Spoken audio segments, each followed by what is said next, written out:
ต่อไปนี้คือคำตอบของหลายข้อสงสัยเกี่ยวกับการป้องกันและรักษาโรคปอดอักเสบจากเชื้อไวรัสโคโรนาสายพันธุ์ใหม่ 2019 ศูนย์ชัวร์ก่อนแชร์สำนักข่าวไทย อสมท ตรวจสอบกับหัวหน้าสาขาวิชาโรคระบบการหายใจและวัณโรค คณะแพทยศาสตร์ศิริราชพยาบาลมหาวิทยาลัยมหิดล และนายกสมาคมอุรเวชแห่งประเทศไทยในพระบรมราชูปถัมภ์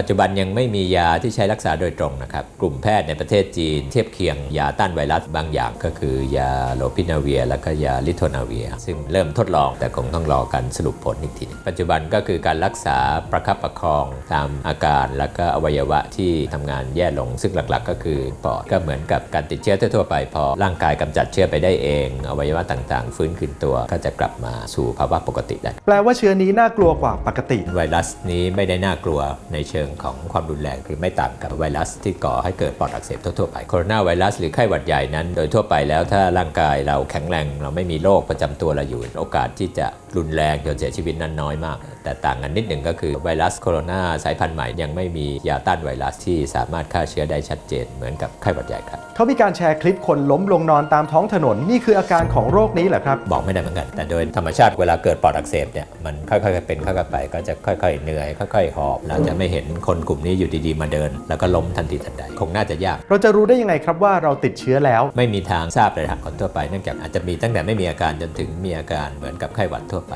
นั้นถ้าท่านมีอาการไข้หวัดรุนแรงกว่าปกติก็ควรจะตรวจในสถานพยาบาลครับจริงๆแล้วเชื้อนี้ติดต่อกันได้ยังไงครับก็จะคล้ายกับไวรัสไข้หวัดใหญ่3ทางหลักๆทางที่1ละอองเสมหะจากการไอจามหายใจสูดละอองฝอยนี้เข้าไปแบบที่2กันที่ละอองเสมหะขนาดใหญ่ติดพื้นผิวของวัสดุต่างๆผนังห้องรถยนต์รถสาธารณะเราจับถ้ามือเราไปสัมผัสแล้วก็แตะโดนกับเยื่อเมือกที่บุปากบุในตาของเราทางที่3การกินอาหารที่มีละอองเชื้อที่ตกรวมกันอยู่เป็นจุดขนาดใหญ่ติดต่อทางตาก็ได้เหรอครับกลุ่มไวรัสโคโรนาแล้วก็กลุ่มไวรัสไข้หวัดใหญ่ก็จะติดต่อทางนี้ได้ไม่ว่าจะเป็นจมูกตาหรือปากของเราแล้วการป้องกันล่ะครับนั้นที่1หลีกเลี่ยงการเข้าไปในที่ชุมชนที่มีคนอยู่จำนวนมากเพราะเราไม่รู้ว่าจะมีใครเป็นหวัดจากเชื้อไข้หวัดใหญ่ธรรมดาหรืออาจจะมีไวรัสโคโรนาสายพันธุ์ใหม่ถ้าจำเป็นที่ต้องออกไปในที่ชุมชนก็ควรจะใช้หน้ากากอนามัยป้องกันการแพร่กระจายเชื้อคนอื่นถ้าเกิดตัวเราเองไม่สบายอีกส่วนหนึ่งมันอาจจะช่วยป้องกันการรับเชื้อที่ลอยอยู่ในอากาศนั้นได้บ้างอันที่2หมั่นล้างมืออันที่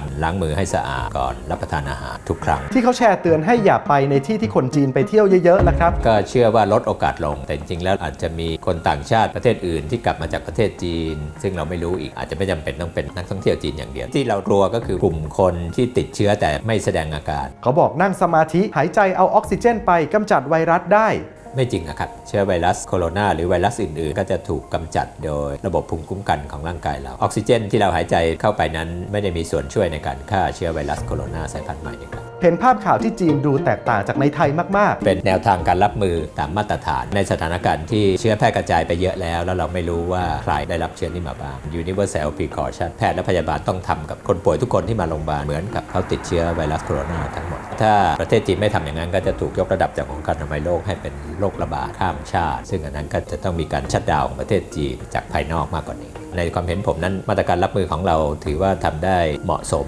กับสถานการณ์ดีแล้วนะหลักๆก็คือการคัดกรองคนกลุ่มเสี่ยงจากนอกประเทศเข้ามาแต่ถ้ามันปรากฏว่ามีคนไข้รายใหม่ในประเทศของเราเองที่ไม่ได้เดินทางกลับจากประเทศจีนอันนั้นก็คงต้องยกระดับความเข้มข้นเพิ่มขึ้นกว่านี้ข้อมูลข่าวสารควรติดตามเพื่อความเข้าใจไม่ใช่ตื่นตระหนกนะครับรู้ทันข่าวปลอมข้อมูลเท็จกับคลิปพิเศษที่ไม่มีบนหน้าจอทีวีกดติดตามช่อง YouTube ชัวร์ก่อนแชร์ยังมีอีกหลายเรื่องน่าสงสัยบนสังคมออนไลน์หากได้รับอะไรมาอย่าเพิ่งแชร์ต่อร่วมตรวจสอบไปด้วยกันกับชัวร์ก่อนแชร์สนับสนุนโดยกองทุนพัฒนาสื่อปลอดภัยและสร้างสรรค์